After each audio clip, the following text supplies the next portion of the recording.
Going on, everyone? Welcome, Rabid here, and today we're looking at the greatest Ethash miner currently available on the market, the Jasminer X16-P. So what is an Ethash ASIC? Well, ASIC does stand for Application Specific Integrated Circuit, which means it's pretty much built to run on one algorithm only, and to do the best job possible. And in this case, that algorithm is Ethash. Now, Ethash is the algorithm that Ethereum used to use, and then it moved over to proof of stake, and GPUs have been having some issues ever since. But right now, there are quite a few Ethash coins available to mine on these ever since ETH did go POS. You know, one of the bigger ones is Octa.Space, but as you can see here, we have Quirk Chain, Ready Coin, New York Blockchain, Ethergem. You know, the list is huge here.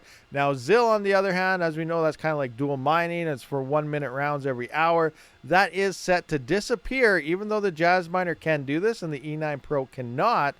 This is set to move to POS by the end of the year anyway, so it's kind of going to be gone, so it doesn't really matter at that point. But currently, right now, it can mine ZIL, and you can see the various other coins there. Now, don't count out Ethash, which is also Ethereum Classic and Etika. It can also mine this algorithm because Ethash and Ethash are pretty much the same thing. So coming on to the Jingle Mining website here to look at some base stats that is reported here, and Jingle Mining did send me out this miner to showcase and test for you guys. I do have to send it back after, so I don't get to keep it. But again, they did send this, so I do want to point that out. So scrolling down here to what all it can do here, we can see algorithms, Ethash and Ethash. Now, like I said earlier, they're both pretty much the same here.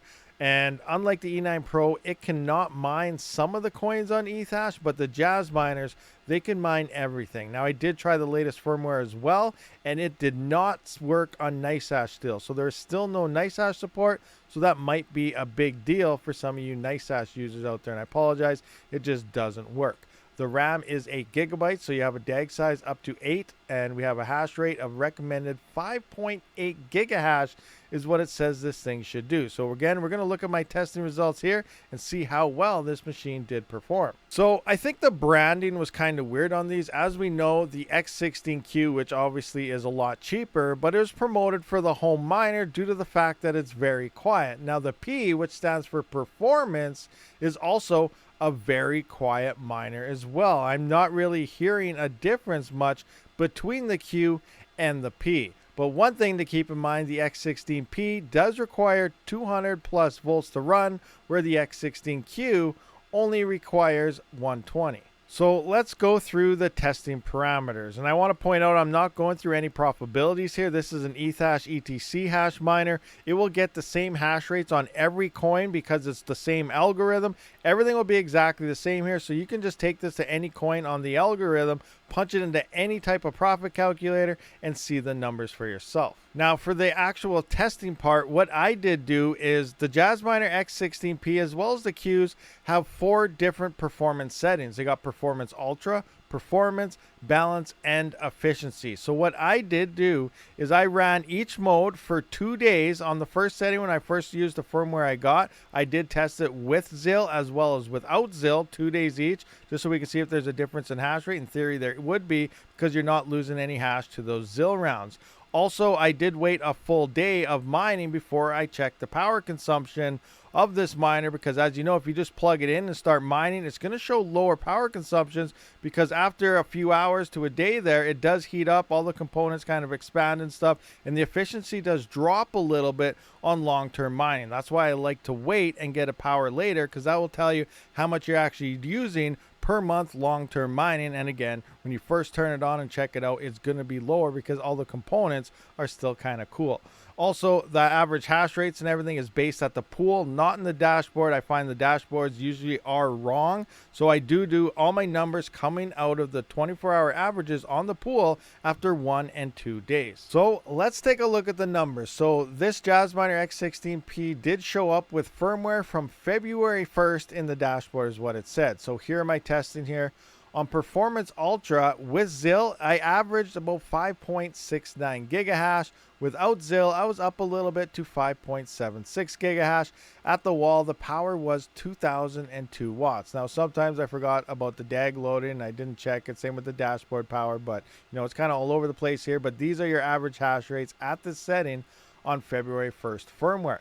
Performance Ultra mode here, or I guess moving on to performance mode now, I did get about 5.68 to 5.73. The 2 days were actually different here when I tested that, so I put them both down here.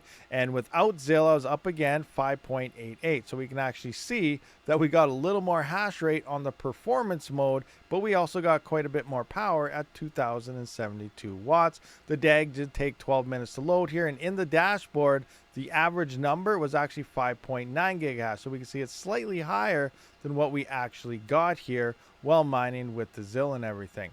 Moving into balance mode, again, February 1st firmware, 5.63 gigahash. Without ZIL, it was up again as expected, 5.77 gigahash. We are down to 1,883 watts. So we didn't lose much hash rate from performance mode, but we did drop a decent amount in power here. And then the DAG only did take 9 minutes 48 seconds to load, and the dashboard told us 5.86 gigahash is what it was averages. Again, it's saying it's rating higher than what we actually got at the pool. And on efficiency mode, 5.41 gigahash, 5.62 without ZIL, or without ZIL mining there. And then we can see our power dropped a bit more. Efficiency is pretty efficient here, 1,722 watts. The DAG only took 9 minutes 53 seconds to load, and it began mining, found its first share. But the dashboard again said 5.7 megahash on the average, which is quite a bit higher than what we actually got on the pool with ZIL and without ZIL. So very interesting. So what I did next is I wanted to try NiceHash again. NiceHash did not work on this, but I updated it to the latest firmware. Now the latest firmware does say March 22nd, and when I first turned it on into Performance Ultra mode, I was like, oh my gosh, this is broken. So let's look at the numbers. I didn't test this without ZIL. As we know, you do get a slight bit more hash rate, but I did everything with this firmware with ZIL, and we can see Performance Ultra was only 4.5 gigahash, and it was using the most amount of power yet, 2,137 watts. That was, I was shaking my head saying, okay, this is bad. How do I reverse it? I didn't even want to continue on with the test, but it's a good thing I did, because if we move into performance mode, I do see that it actually did 5.72 gigahash at only 1908 watts, which we can see here is more or about the same of the high end here, but we did run more efficient versus the previous firmware. So this setting was actually good.